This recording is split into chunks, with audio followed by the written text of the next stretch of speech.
Imagina que te despiertas en medio de la noche. El silencio es abrumador y el ambiente es frío, pero hay algo más, un susurro bajo y distante, que parece salir de las sombras de la habitación. Ahora sentir miedo es inevitable. El miedo es una emoción ancestral, una respuesta instintiva que ha estado con nosotros desde tiempos inmemoriales. Nos alerta del peligro, nos mantiene vivos.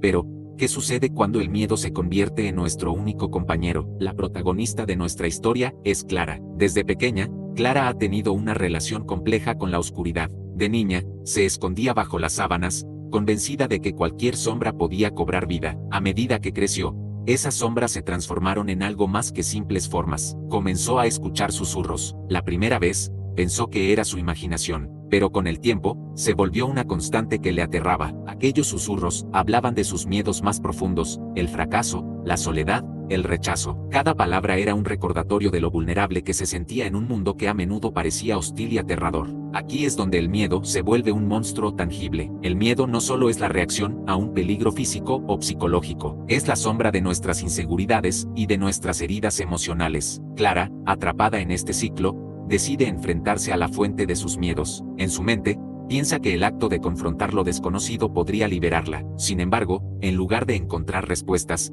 se enfrenta a un abismo, la verdad de que su miedo es en muchos sentidos una extensión de sí misma. El viaje de Clara se torna más oscuro. Cada paso que da hacia el origen de esos susurros la acerca más a una verdad inquietante.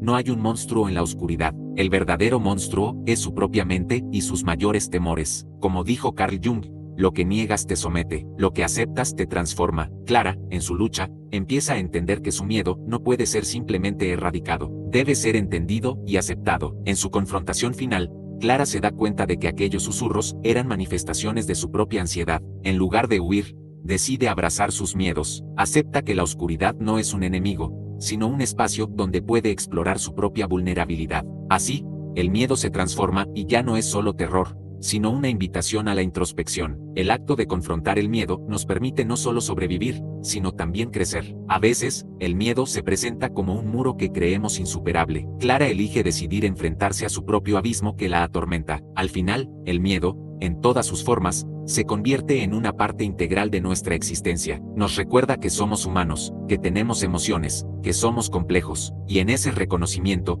en la aceptación de nuestra propia oscuridad, encontramos la verdadera luz. Así que, cuando escuchen esos susurros en la oscuridad, no huyan, escuchen, reflexionen y, tal vez, encuentren en ellos la clave para desatar su propio poder y su gran valor. Porque el miedo, al fin y al cabo, no es solo un enemigo, es también un maestro. Como dijo Viktor Frankl, cuando ya no somos capaces de cambiar una situación, tenemos el desafío de cambiarnos a nosotros mismos. El horror no siempre reside en lo que vemos, sino en lo que sentimos. Abracemos nuestra oscuridad y aprendamos a caminar en ella. En última instancia, nuestra relación con el miedo puede llevarnos a un viaje de autodescubrimiento que transforma no solo nuestra percepción de la vida, sino también la de nosotros mismos. Esto es todo por hoy. Yo soy Nocturnix 7 y les deseo dulces pesadillas.